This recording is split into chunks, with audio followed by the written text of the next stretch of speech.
Hi, everybody. Welcome to WonderCon and the Teenage Mutant Ninja Turtles, The Last Ronin, and More from IDW panel.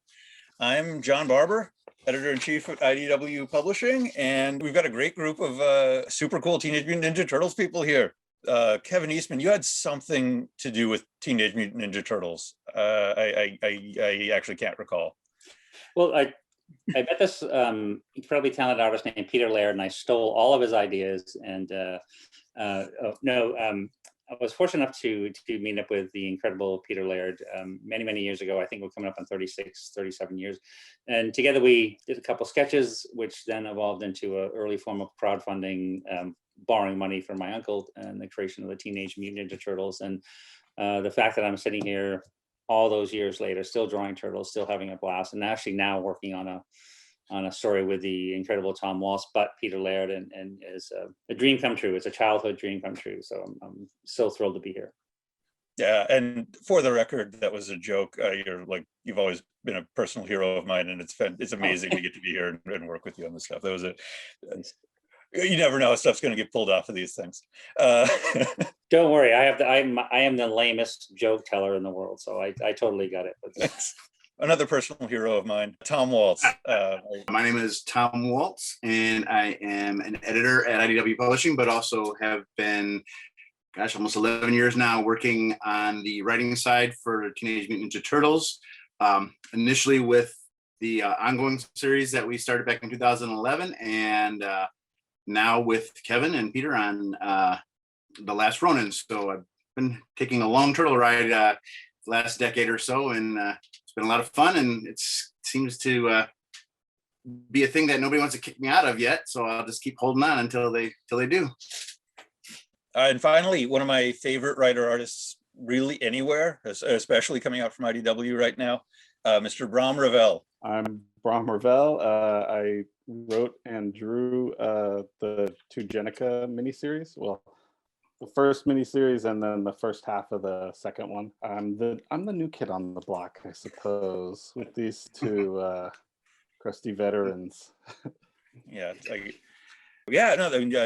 been one of the, I think, kind of coolest things to come out of the main Turtles book for well, you know what, I don't even know if that's fair to say, because there's been a lot of really cool stuff to come out of the main Turtles book, but Jennika's certainly pretty dang cool. Actually, Bram sells himself short on that, because Jennica initially was not even meant to be an ongoing character that we fell in love with when we created her as a human ninja, and wanted to keep her around, and we were trying to figure something out to do with her, and kept her within the storyline. It was Bram's story and universe that inspired me to make Jennika into the next Mutant Ninja Turtle, because he established an origin story for her that I just absolutely adored, fell in love with, and made me realize that my gut instinct was right, that this character has so much potential.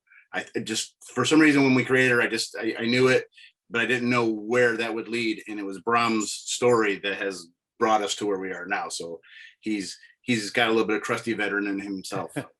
Well, that's nice to hear. I actually didn't know that.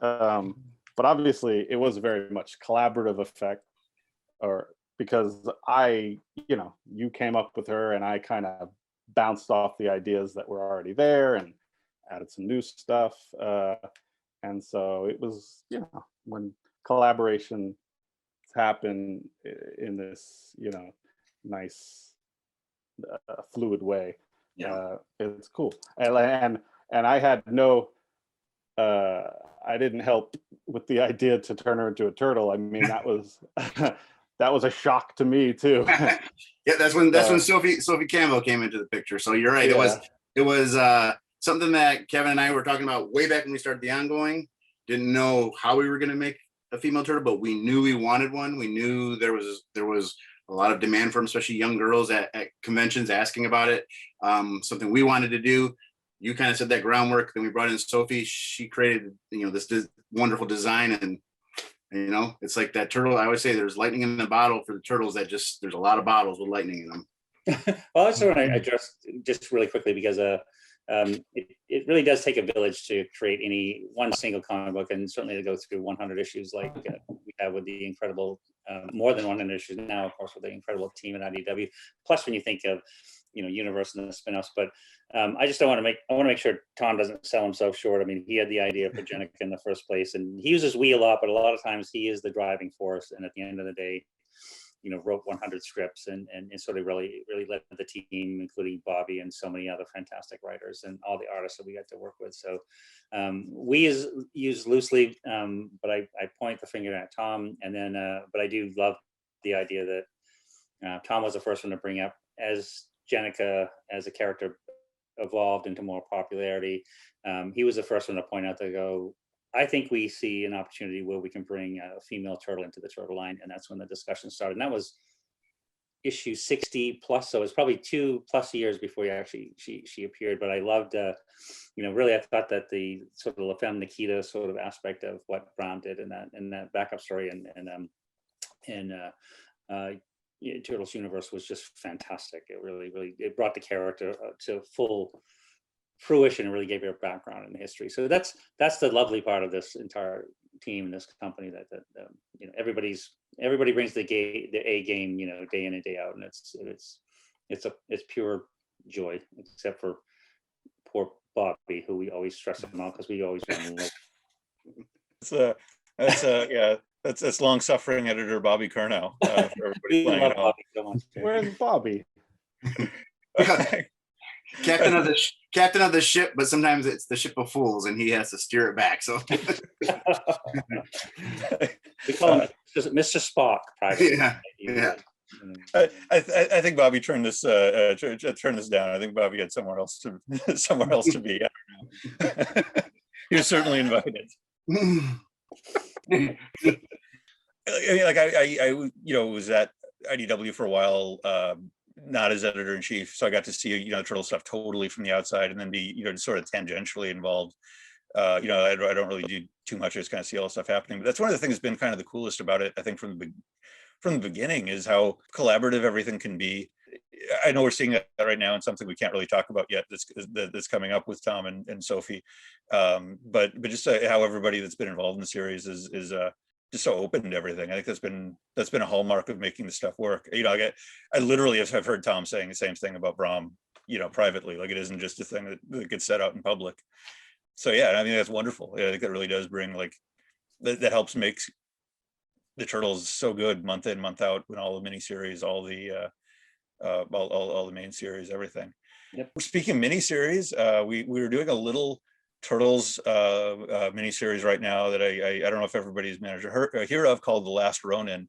It's been doing pretty well. I don't know, it was the #1, issue 2 was the #1 comic of the month that it came out, which is extraordinary, and it's been a real thrill ride to get there. And I know you guys have talked a lot about that book. One of the things we have had to be cagey about over the last year was who the Last Ronin is. And I think, like, now the cat's pretty safely out of the bag, or the turtle's pretty safely out of the shell, or whatever. But it's Michelangelo. He's the last character. So I kind of wanted to ask, how do you guys view Michelangelo as a character, both particularly in relation to Last Ronin? But I mean, like, Kevin, like, you were obviously invented the guy, and like you and Peter created him, how he evolved over the years. How did you initially see the character, and how did it change, and all of that stuff? No, it's a good question, because it's funny, because one of the things that's come out from the evolution is Tom and I are working our way through the adaptation of the original notes that Peter and I did in 1987, for which became The Last Ronin. Was the similarities were pretty interesting in that when Peter and I had finished up to issue 11, and we'd done the 4 one-shots of each of the Turtles, we were kind of thinking of, like, where are we going to take the Turtles from here? And so this idea kind of came up, like, well, let's look 30 years down the road, which was funny because it would have been 2017. And we said, well, if we know where they're going to go, they're going to be there, then we can sort of navigate a path to get there. And then similarly, when, as IDW and Tom and everybody as a company was heading towards, we were well on the road to 100. Tom and I had a few conversations, like a year before issue 100 came out. It's like, well, where do we go from here? Because issue 100 was going to wrap up this incredibly awesome journey of 100 issues of just, such drama, it was just such a fantastic event. It's like, well, we're wrapping all this up. Where do we go from here? And I had mentioned to Tom this idea about this story that I had furthered, this original document of about 20 pages that Pete and I developed, and I had written some more on. I said, what do you think about exploring this idea? And he was on board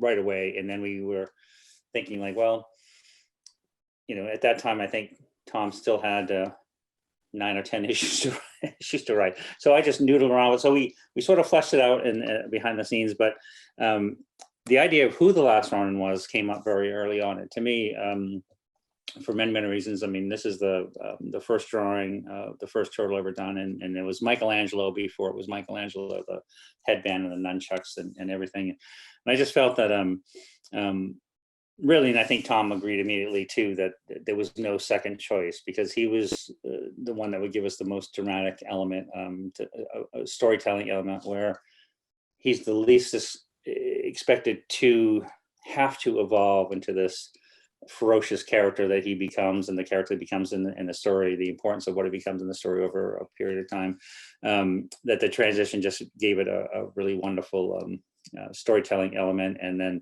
because you can still build up the toughness and the exterior and everything he has to be, but you can still see past it a little bit with the softness. We still see that Michelangelo in there a little bit, but it was never a second choice, and he was the first choice, the firstborn, and the first one to see really a story through that started in Turtles issue 1, because that's almost, if you took like Turtles issue 1 to the beginning of Last Ronin, it really is the furtherance of everything that was set up there, and leans super heavily on the Mirage influence, of course. But yeah, Mikey's the one, and it's I don't want to give any spoilers because we're tempted to. Yeah, that's revelation last week when we were talking about something else, of like, this should have been really obvious. I forgot that was the first Turtles drawing. That's of course, yeah. I forgot that was Mikey. That's wild. I don't. Yeah. So I mean, well, Tom, I mean, you've been piloting Michelangelo's Destiny or you had been for a very long time. Like, what? How did all that fit in with your conception of the character, or kind of you seeing the character from the outside for a long time before you actually got to work on Turtles? You know what I mean? It's funny because, like Kevin said, this has been a little different for me with Ronin, and it's been actually a fun challenge, because with Turtles there's so many iterations, and I include IDW in that Mikey's kind of from the beginning, Michelangelo, that first drawing evolved into, I guess what most of the world, all the world thinks is the party guy, the fun guy. But obviously the Mirage stuff, if you go back, especially in the early issues and before the TV show, the first TV show, is, obviously what a lot of people describe as grittier and a little darker. It's not, it's not like the surfing skating dude necessarily early on. And like Kevin said, the Last Ronin, the intent from the very beginning when he and I started working on it was that there would be a heavy Mirage influence, but the reality is it's more like Dark Knight Returns, where it's a heavy Turtles influence. So that means a lot of things to a lot of people. So we needed him to be recognizable, which was something we did in the ongoing as well. But early on, when we sat, sitting with Bobby and Kevin and stuff, early on, the one thing that was really important to us was that Michelangelo would maintain kind of that fun-loving aspect, that even, to a certain extent, the party dude aspect or whatever, but that it was much deeper than that. That was his essence, that was his personality, but there was way more to him than that. And I think one of my things I'm most proud of that we accomplished was I felt like that we made Mikey into a pretty deep, pretty important character, and sometimes the voice of reason, when the other brothers who were supposed to be, other than obviously Raphael, didn't maintain the calm. He was the calm in the storm. It wasn't chaotic party guy. It was the calm in the storm. He was just the guy, the eternal optimist that found a way to balance everybody, to bring everybody, together when they wanted to split.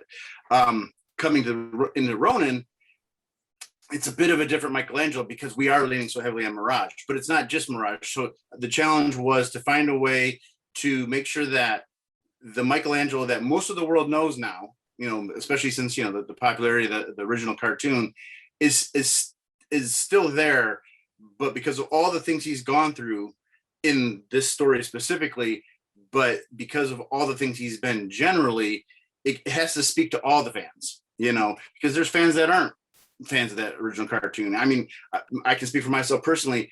I'm more driven sometimes creatively by the stuff that happened in the 2000s, the 4Kids show. I love the 2007 CGI movie. There's certain aspects everybody kind of leans into, and that tends to be the era I lean into. But that doesn't mean the other eras don't exist. So for me, it was kind of scary coming into this because when you write characters, and John, this, you wrote Transformers Forever. When you write something that long, 10 years, those characters live in your head. I mean, they literally live in your head. You don't speak for them; they speak through you. And it's hard to explain, and it sounds probably corny, but it's true. There's like this ether out there, and it just comes through you, and it comes out, and they do what they want to do. And I had to find kind of that different aspect in the ether working with Kevin on this, because this was kind of a different Michelangelo. And in a lot of ways, it's an old Michelangelo, but it's a new one. And part of the fun here has been, I mean, literally panel to panel, word to word, word balloon to word balloon. Kevin and I are rediscovering Michelangelo in a way that I never thought would happen after working with the character so long. And that's, like I said, again, it's just like the Turtles are it's just this property and these characters and this pop culture phenomenon that just keeps on giving, Well, yeah, just further that one other second, because I love it. It's like one of the things I want to point out is like the working system that Tom and I have established on this series. It's very much like it's the closest thing to the way that Peter and I worked. We go page to page, we go panel to panel, we discuss every line of dialogue. We'll sketch everything out. I'll do the layouts. We remind Melt. I mean, every week there's a couple meetings, just sort of making sure the stories work in the way that we want it to work. And then again on Michelangelo, it's just it's a character that made me think of somebody that might have gone into, say, a world war, like World War I or something. He was a fun-loving person when he left, and he's been fighting for 10 years, and now he's come back to do this thing, and it's a very changed character with a singular mission and things, and you'll see that in some of the dialogue. And I'm so tempted to, give little bits of dialogue away because you'll find it funny, but I want the fans will discover it on their own, and it's been fun. So one thing, I mean, for me, like the first issue of Turtles I ever bought, like before the cartoon, the first one I ever read was issue 11, and that was the Northampton issue after they just had their shells handed to them by Shredder and the Foot Clan, and they were treated up to Northampton, and there was a real melancholy to that issue, but to Michelangelo in specific, I think, in that issue, if I'm remembering how it all went down. I don't know. I feel like that's always been there for that character. He wasn't as the fun-loving party dude in those Mirage issues the way he was in the cartoon, but he was still a fun guy. He's the one that rescues the kitten on Christmas, and like all those things. But like I do feel like that in real life, like in reality, with characters like that there usually is some darkness there. Like that fun lovingness that masks some sort of a thing they either don't want to fall into or whatever. So it seemed appropriate to me that Michelangelo was the one whose circumstances forced to fall into that, in Last Ronin. I mean, yeah, I don't mean to turn this into the Chris Farley show, but like exactly what I was thinking. Yeah.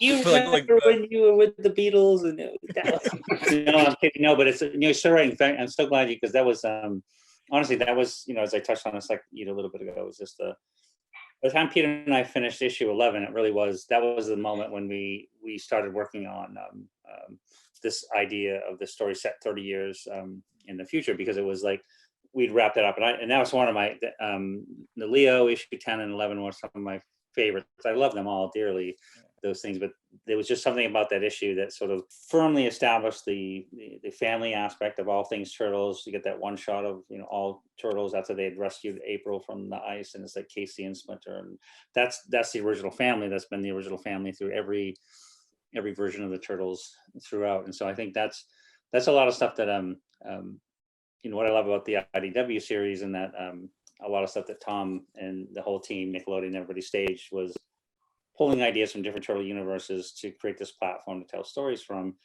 And here we're still doing that to a certain extent, but a limited extent. Like Tom said earlier, it's like the approach has been sort of this Dark Knight approach, where we're taking into account all things in all the turtle universes, but we're focusing on more original Mirage Studios characters, and you'll see them as they evolve and are introduced as that core foundation, which still, you know, surrounds family and you know, the epic tale that we're going to tell over the next 120 pages. Tom, we're working like crazy. So yeah, we've got 120 pages to go. So buckle up, everybody. Things are gonna get crazy. Not to put you on the spot, Brom, but have you actually been reading Last Ronin at all? Have you got a chance? I read the first issue. I haven't read the second issue yet. And I really enjoy it. Just to see, I like the whole, you know, fast forwarding and putting people in the future setting. I'm very interested to see what's going to happen with the what society is, because I mean, there's just a hint of what's going on in the first issue, the dystopian future. But a lot of people ask me when I'm doing like interviews and stuff, who my favorite turtle is. You know, that's the classic question. And in the past, it was Raph. Like in the old black and white episodes or issues, he was the one who I really gravitated to. But in the IDW issues, I really started moving towards Mikey. And I think it's because Mikey really, as you said, Tom, like evolved into having this giant heart. You know, he wasn't just this one-dimensional like dude, you know. He kind of became this, you know, he does have that aspect of him, and he does have that fun, loving aspect to him, which is very fun when he's, you know, jumping around and making jokes and knocking people on the head. But then, you know, he has this deepness to him that I think is very endearing. And something I noticed about the first issue, at least, is what's interesting is, since he kind of has the, you know, the turtles, I mean, I don't want to, I'm making assumptions here because I don't know anything, but the turtles who seem to be dead, and it's just Mikey now. He's kind of absorbed a little bit of their personalities too. Like he's taken the leadership role that, you know, Leo was, and he's a little grittier the way Raph was, and there's even like the assumption that, like, if he needed to, he could, you know, do some hacking with the wires to get through something, the way Leo was the tech guy, or Don was the tech guy. So I thought that was interesting too. Like it seems like he evolved even more, you know, and is now, while he still does have the heart, and that makes sense that he might have been the one to persevere for whatever happened, that he also has adapted a lot of the qualities that made them strong as a team. Now they're kind of internalized. No, that's a good, you know, it's a wonderful sum up in so many ways, because that really was something that you know, we feel like in the story that Tom and I were very aware of, and diving into it, is that he is carrying the weight of the entire family. And so as that, you know, as the issues evolve, and you'll see how that all unfolds, but it is sort of, it's one of those things, and that was where, you know, it's much like choosing Michelangelo as the character. When I decided on the name The Last Ronin, it was, you know, which we all loved and agreed. It was just sort of, it was that. It's like, you know, it's got to be so important and sort of the foundation of the story. And so yeah, it's heavy. It's even turning in some parts of it, and Tom, I'm sure will agree. It's like it's gotten. We always knew it would be kind of heavy and it'd be intense, and we had staged from the very first draft some pretty incredible set pieces and you know, fight scenes and things. Thus, the longer page count and the oversized ness of the published issues, like the original Mirage series. But it was intended to be intense, pretty intense. And you know, we still got like 120 pages to go. Talk about intense. After only one issue, I already was like, I want to see the expanded universe now. You know, I want to see it ongoing. A big part of that, you know, we've been talking about the story and the characters, but I feel like we should. Nobody else from the creative teams here, but we should be talking a little bit about the art and how it's all coming together. I mean, you're doing all the layouts, and you'll be able to see those layouts if you're watching this in the director's cut that we're putting out for #1, which are, if you've ever seen Kevin's layouts, they're really cool. Like, they're really neat to see. So, but with Ronin, when we approached it, specifically, I wanted to make sure that Tom and I agreed that we would work very similar to the way Pete and I worked in the original time period. Was we talk about the story, we know where everything's going in the issues, but that evolves issue to issue based on the layouts, because the layouts do affect what we're doing. And that's sort of, you know, we you know, the day before yesterday, we were up here going through scenes that we wanted to change in one of the issues that evolved out of what we've done in some of the other issues. Again, the structure is the same, but it's that those layouts, that evolution is an important part of, you know, it's like we're driving cross country and we're taking turns driving. How's that for an analogy? That's pretty good. The twins, Isao and Isaac Escorza, are doing the present day sequence with Ben Bishop doing the flashback sequence, which, again, once you read issue 2, you know, the flashbacks aren't some minor part of the story. That's a very integral to the stuff that happens. And you came back and did some finishes. You did what was it, 5 pages of inks on that original duo shade paper that I think I did a video about that issue, and pretty much all I talked about was the duo shade paper. I've always been fascinated by that, but like the way you drew it, because it looked just like the Mirage, you know, the Mirage issues. But thanks, I'm glad you brought it, because, you know, and all of us can express our admiration for what Isaac and Isao are doing. They're 2 twins that draw pretty much identically. They work together, and they, you know, the materials that we're giving them, and they kind of stepped in. I discovered them. They did some work for me at Heavy Metal Magazine, and what they've been doing to the series is fantastic. And you know, just to differentiate some of the flashbacks, Tom and I wanted to bring in Ben, because we loved the work he did on Target R, and so we thought that, you know, we could sort of separate the 2 timelines by bringing Ben in to do some of these scenes. And then, you know, before Tom steals it, he's going to mention Luis Antonio Delgado, who I'm going to too. Man, that guy is a colorist of, you know, he should get an Eisner on I don't know. I just love, he's doing such an amazing job on this series. The colors on issue 3, I mean, you know, I told you that a couple of weeks ago, were revelatory to me. Like I saw those and I was like, oh wow, now I just got something I didn't get before, just because of I recognized the color choices he was making and what he was pulling from, and it was yeah, really cool. No, the team is just you know, we're quite blessed, and we're all working hard to, you know, it's just it's fun, it's awesome, and it's intense, and it's big, it's the big time, the big show.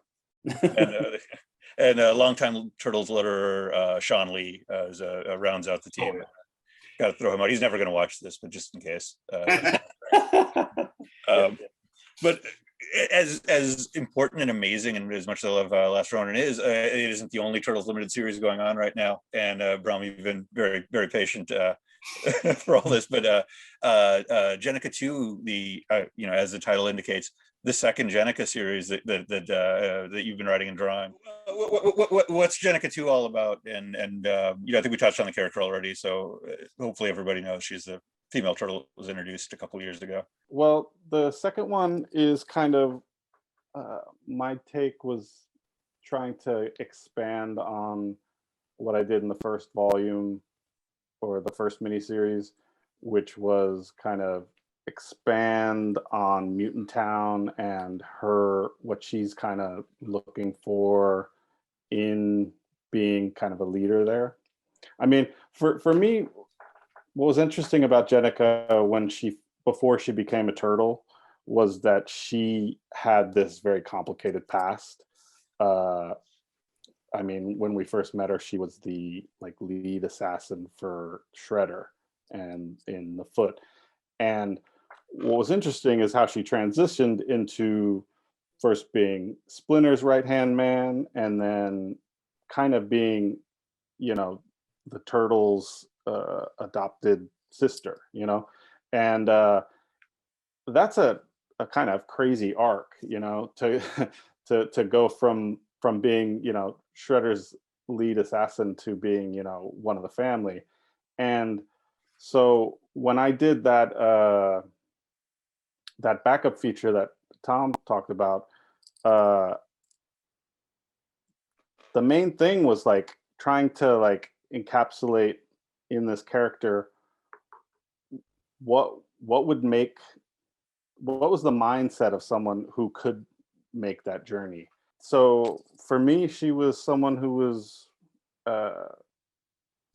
always looking for family, and someone who could be misled down the wrong path. And that was kind of what I was trying to establish with that first little backup feature before I knew she was going to be a turtle, 2 years later. But it really fit in with when she did turn into a turtle, how that all kind of crumbled around her, because she had gone through this, when I did the background, the kind of backstory, it was her kind of being a punk rock kid in New York and having a bad home life, and then trying to latch on to the kind of street kid punk rock community and find this sense of family, and having that open heart to do it kind of led her to trust the wrong people or get in bad relationships. And also that also gave her kind of a not inspiration, but motivation to things that happened in that backstory gave her motivation to maybe also want to become a ninja and become someone who could protect herself. So for me, when she became a turtle, that was kind of what happened right after she had finally found the thing that she was looking for all this time, was to have a family, be part of something. And it kind of came crashing down a little bit because she had just found kind of a stable, decent relationship with Casey that kind of devolved. Splinter died, and then post issue 100, the Turtles kind of go upstate again and aren't in New York. The stroke of genius was having Mutant Town kind of come together, and so that happens right when she also becomes a turtle, and it's something that she can empathize with, even though it happened in different ways. She wasn't part of the mutant gin bomb, but this is a whole community now that she can enter into and help them deal with what they're going through, but also help figure out what she's going through herself. And yeah, I mean, that's what I wanted to touch on in the first volume, and kind of bring back some of her backstory, but also show, show her be vulnerable again, vulnerable to like going down the wrong path, tempted by her old relationships. And then in the second volume, the one that's just came out and is continuing to come out, expand on her relationship with Mutant Town, and kind of that one. My part was called Monsters, and it was kind of a like seeing how the media can vilify any group of people that they want to, but in this case, the mutants vilify them and figuratively turn them into monsters. I kind of flipped it and made someone literally turning them into monsters, and that was kind of juxtaposed against how how people within the community also can have prejudices against even people within their community.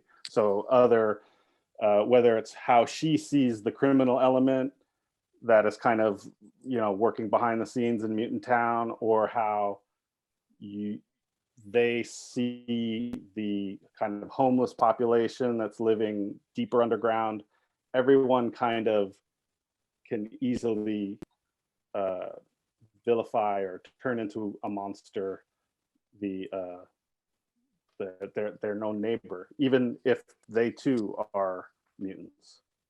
So that was kind of how I wanted to play with this. I want to say that was perfectly, wonderfully articulated, because it really was, and I think you just really wonderfully outlined. You think of her entire evolution, which also, from starting with issue 51 to where she ended up now, all the way through Sophie's issues, and we'll touch on that in a minute. But I just love that as a transitional character, she's experienced everything you could possibly imagine, but it does sort of encapsulate so many different feelings and so many different elements and so many things that you touched on, I think, so wonderfully, right down to, the evolution of Mutant Town and what that means as a society within a society, and what's happened to them. And again, it's like, it's like not Lord of the Flies, but you put everybody in the same thing, and then the same situation, things will evolve and devolve as they would as societally. But no, it's a really interesting story, and it's, to me personally, as somebody that looks forward to every issue that you do, it really is a wonderful evolution of so many things, and so many things that have to be balanced and told, and you knocked it out of the park, mate. So it's great. I think the Mutant Town was a stroke of genius, though. It was a great Sophie. Yeah, it was a great idea to, I don't know, bring it to inject this new thing into the universe that can really help the Turtles go to the next level, both as a book, but also as them, I don't know, going to a new stage where they're a little more visible, where they're a little bit more out of the shadows, where what they've gone through is reflected in society a little bit more. And in a lot of ways, I think it reflected what's going on in society now, in that, without us knowing, they were dealing with being confined to that part of the city, and now we're all dealing with confinement in our homes and stuff. There was a lot of things when I did the first miniseries that, when it came out, it was right when the pandemic was starting, and a lot of it seemed pretty, prophetic.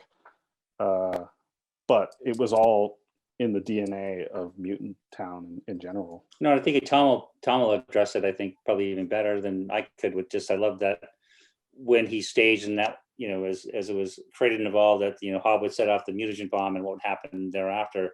It did seem like, you know, around the time that things were being discussed with Sophie to come in and do a run of issues and that kind of stuff, that Sophie zeroed in on that. And Tom, I'll let you talk, because I think that, you know, that was a great next step in evolution after, you know, issue 100. Well, I think the pandemic and a lot of stuff in the world is our fault, because all the stuff that we were plotting came true. So now it's what's funny is I mean, I got to mention Bobby here, because Bobby and Kevin and we were co-plotting, and some of those, you know, there's a lot of ideas and a lot of things. In 100 issues, you start with a small cast of characters, and by the time you get to 100, there's just this mega ensemble cast that, you know, almost unwieldy at some points, and you know, everybody needs a little face time, and it's hard to find places for everybody to have, you know, their moments and their arcs.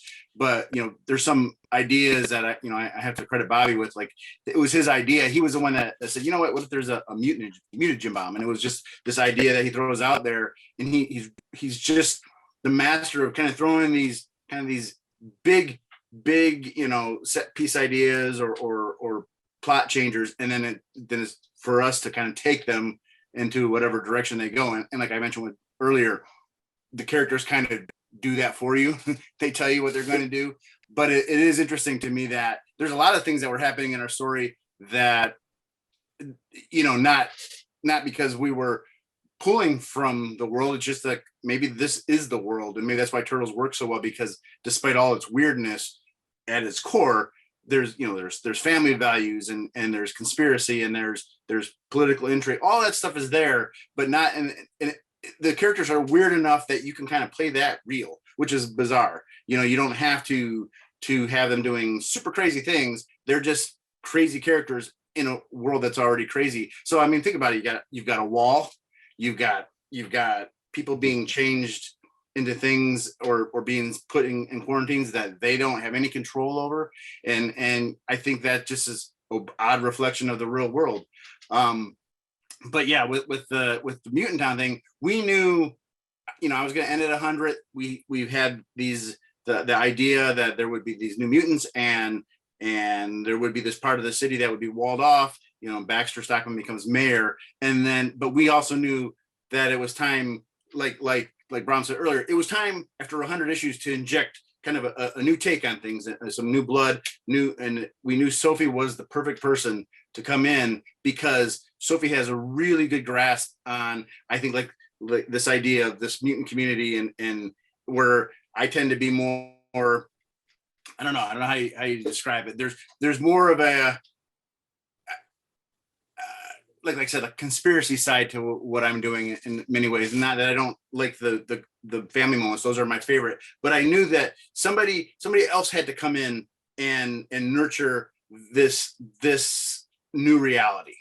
You know, because I had created a reality. Like I said, my reality exists in my head; it's speaking through me.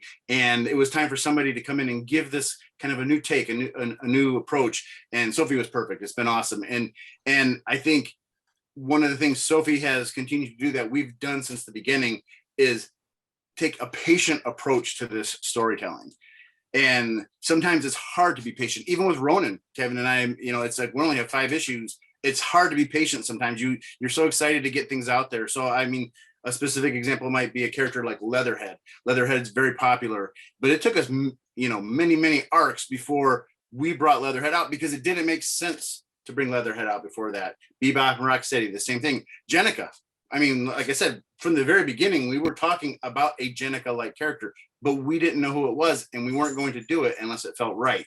And so, again, I go back to Bobby. Bobby captains the ship, and I think he's got a really good feel for, like I said, you know, steering. And we started talking about, well, what do you want to do post 100? And I said, I think it's time. It's time to kind of step away and let somebody else come in. Doesn't mean I don't want to be part of this. I don't want to, you know, kind of help out and give notes and things like that. But it was time. And Sophie has just taken this in a direction that I don't think I would have taken it. I think there may be some similarities, but this is really a world that needed a new god, I guess is maybe a way to put it. And it's better for it. I'm very happy, and it's been fun last year and a half, to be a fan, to kind of sit back and read it that way. Not only because I appreciate what she's doing, but it also makes me step back and reappreciate what we did before. Because when you're in the middle of it, you're just in the middle of it. It's hard to even look past the next page. And now I can it's fun to look at this big picture that we built and that's expanding through Mutant Town. That's awesome. Yeah, I'm getting word that a washing machine convention is coming into this Zoom room in 2 minutes. Like they need the space. We're getting kicked out. No, I'm just kidding. We've been here for a while, so we got to start wrapping up. But actually, that is a great segue. We didn't really have time to talk about it too much, but Tom is also coming back to that mainline Turtles universe with the annual this year that Casey Maloney is doing the art on. And I know, without being able to say too much about what it is, both because of time and spoilers, that is leading to something that I know you and Sophie have been talking about, and it's been rolling into something big that we'll probably be seeing later this year. Yes. It's going to come out of, well, there are some dangling plot lines deliberately set at the end of our 100 issue run. There were elements from the very beginning. I won't give too many spoilers, but the Pantheon family plays a huge part in this, and that's some of my favorite characters that we created during this run. And Bram, some of my best ideas are your ideas. So there's something from Jennica 2 that you did that has inspired a direction I'm taking this. So basically, in a nutshell, I'm a huge Scott Snyder fan. I'm a huge Jonathan Hickman fan. John knows that. These guys are like event people. And when I was asked if I wanted to come back, I said, you know what? I don't want Sophie to go away, but I do think there's an event that she and I can work on together based on stuff that was in the run from 1 through 100, but also inspired by the new stuff that's happening both in the ongoing and the stuff like Jennica. And so we sat down, we started talking, and just the annual will be the prelude, the annual 2021, with my longtime creative partner, Casey Maloney, the first artist I ever worked with in comics, and I've continued to work with for 2 decades. We are setting the stage for what we are going to be calling the Armageddon game. And maybe I'll just leave it at that. But as everybody knows, I can't not tease things. So watch my Twitter at Tom Waltz, and you might get some hints as time passes here. That annual should be out in June. Jennica 2, all of Brahm's issues are out now. The last 3 issues is sort of a unique setup that the 3 are by Brahm, the other 3 are by Rhonda Pattison and Jody Nishijima. Last Ronin continues to come out, and issue 3 is coming. Should be coming. When is this post? Should be coming May.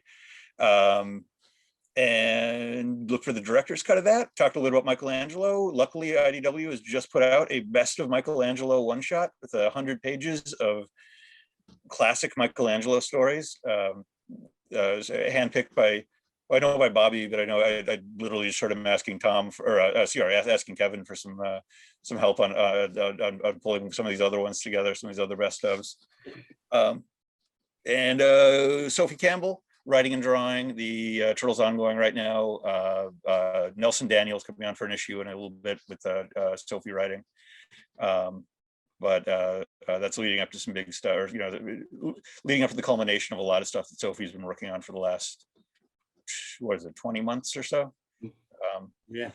So want to thank everybody. This has been great. I always love spending time with you guys, and luckily I get to. I hope everybody else enjoyed it. I'm sorry we can't all be there in person at WonderCon. Like as I said, another panel. Anaheim is my hometown. I love getting to go up there and do the convention up there, but this is as good as we're getting right now. And I think this panel is pretty good. So thanks, Kevin, Bram, Tom. Really appreciate it. Hey, guys. Final word. Thanks to the fans for giving us the greatest job ever. Thanks for following the Turtles. We're going to have a lot of fun in it. Hang in there. Stuff's going to get crazy. Not that it hasn't been, but we're having a lot of fun, and we have your support to thank for it. So I thank you we all thank you. Absolutely. For all the love and support. So thanks. So we'll see you again soon, live and in person soon.